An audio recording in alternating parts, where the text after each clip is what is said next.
So what brought you here? Earth's really far away. Well, you see, I got into a bit of a feud with another YouTuber. Actually, it was more like a war. There was a bit of a misunderstanding, and we ended up pitting armies we built against each other in a duel.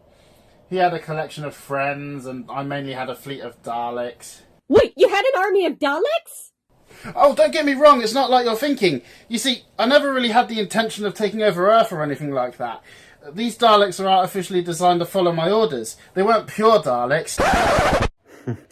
They weren't pure Daleks, so that's quite the statement.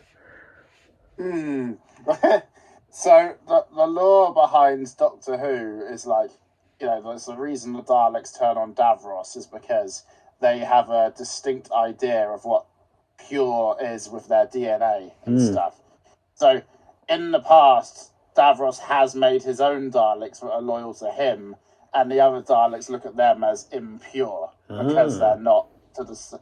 Which is why my Daleks, why would Daleks listen to me? Like, why would they listen to Snakestaff Magic? He's a human, right? So they had to be my designed Daleks, otherwise they wouldn't be. And even then, there was some questioning from them occasionally. So, yeah. Okay, cool. And although we had some disagreements here and there, I'd like to think we saw eye to eye. Artificially designed Daleks weren't new to classic Who, after all. Right. So you had an army of Daleks who were loyal to your cause. Albeit? So how did you end up here? Well, there were a lot of things. There was the Wizard Dragor, there was the Dragon, the deaths of Sour Powder and Venus. The what, and the what? So, having been set after everything that has happened on Snakestaff's side, there are obviously going to be a few things teased in this chapter for what's to come. Ooh. I am curious on what comes to mind when you hear these things. Well, the only dragon I know is the 11-headed dragon, so unless he joins your side, that's the only guess I've got. There's also the Wizard Dragor, and... No idea. I'm just going to assume that's an original character you're going to introduce at some point. And, of course, the big one, the deaths of Sour Powder and Venus. Jeez. So, I don't know how it's going to happen, but from this chapter, we know that it is destined to happen eventually, so... Oh, I don't know. But it's all very fascinating stuff to be teasing. We shall see. Yep. Whoa, easy there, Mr. YouTube. Don't turn me into a subscriber just yet. Why don't we start from the beginning? Well, why not? See, it all started with a simple comment. Oh god, not that line again. Not another endless explanation. So, it's also... there are a few things I want to talk about before we get to the next bit. So, obviously, Snakestaff's ended up here, and he's kind of in a... I guess you could say a humbled / broken Snakestaff at the moment. Like, he's kind of down on his luck. He's been moved here for some reason, and he wants to get back to his friends. And it seems like he's now coming to terms he can't get back. So whatever is he going to do?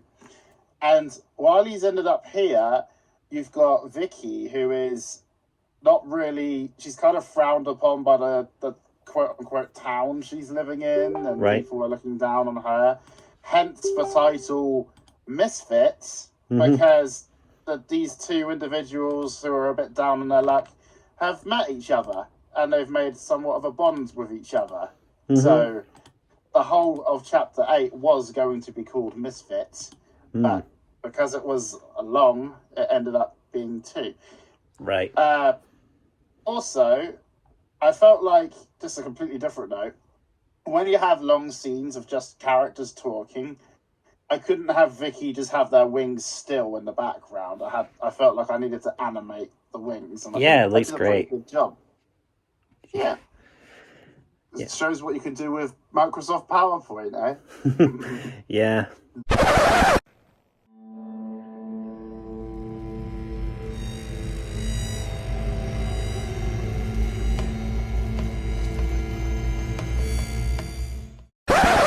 If I had one little nitpick from myself in this video is I wasn't too happy that I reused this specific bit of music. It's the same music where I walk off after doing the killing curse and then I go, oh, a wild macro! Oh, yeah. I felt like it was reused a little bit. It doesn't really matter. I reuse music and such all the time when I'm making stuff. Yeah. I knew it didn't bother you. I knew you'd like it either way. But yes, yeah. now we're getting into the actual Chapter 8, Part 1, about the last 10% of this video. All right. Let's see how it plays out. Alert! Alert! Anomaly detected in Sector 70! And speaking of Davros, we have the man himself in this series as well. Yes, indeed. Indeed. So why introduce Davros?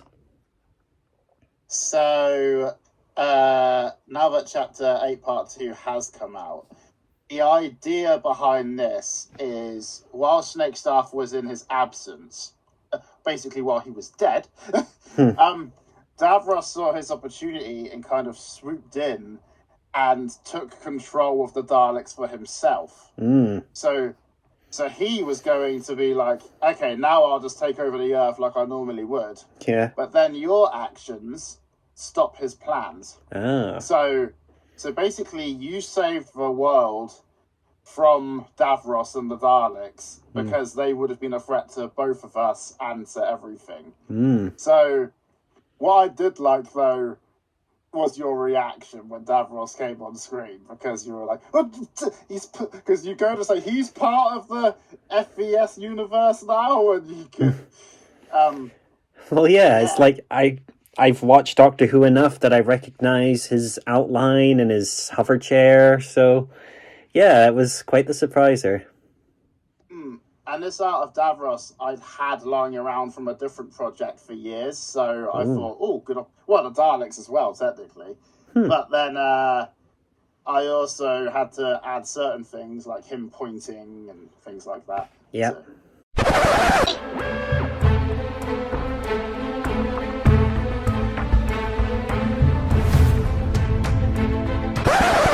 Because I ever only drew one reference of the Bunyip, I had to make a brand new one up of him charging through space and such in this scene.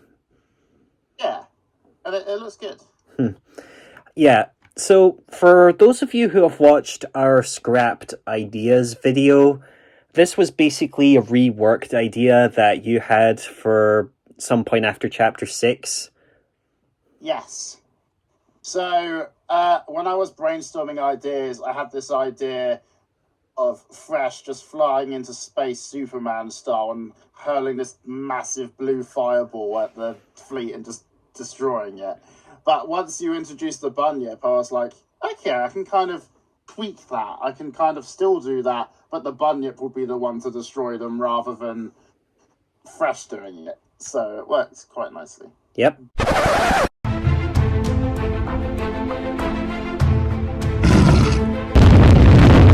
Creature approaching fast! Fire!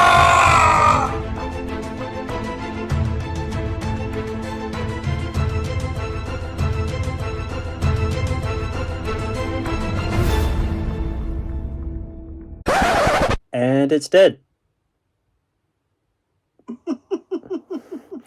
It still leaves a bit of taste in your mouth, doesn't it?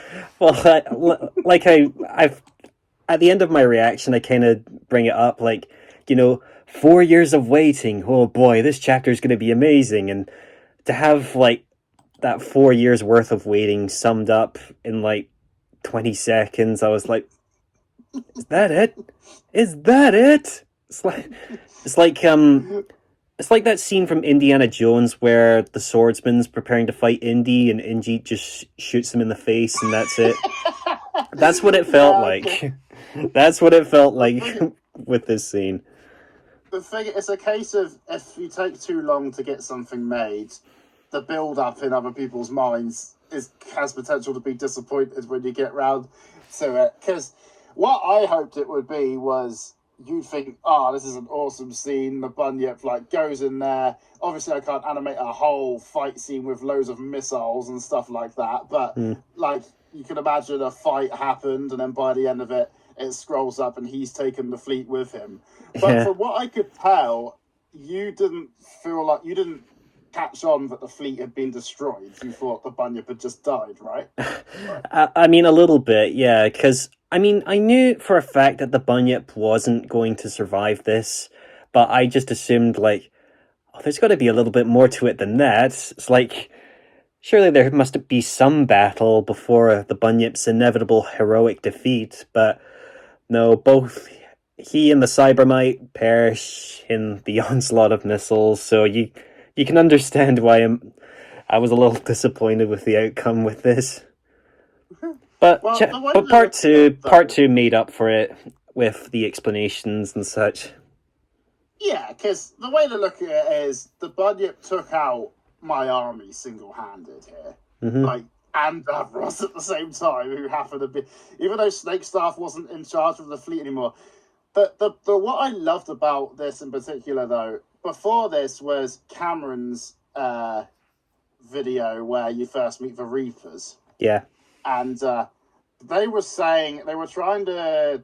said sour powder was out causing chaos and stuff, but one thing he also said was Dalek 1 has basically been ignoring our calls. The Dalek Armada is all useless now that Snakestaff is gone. Dalek 1 has done absolutely nothing to fight fresh since the defeat. And it was perfect, because I knew that it's because Dalek 1 is dead. Yeah. So no wonder he wasn't answering their calls.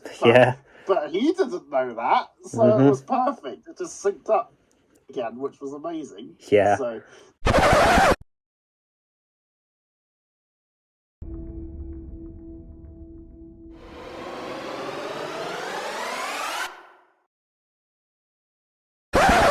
And there it is again, Emergency Program Alpha activated. Yes, indeed. So I can explain that in the next part, obviously. Oh yeah. And we will see you for that part, so see you next time, guys. Take care.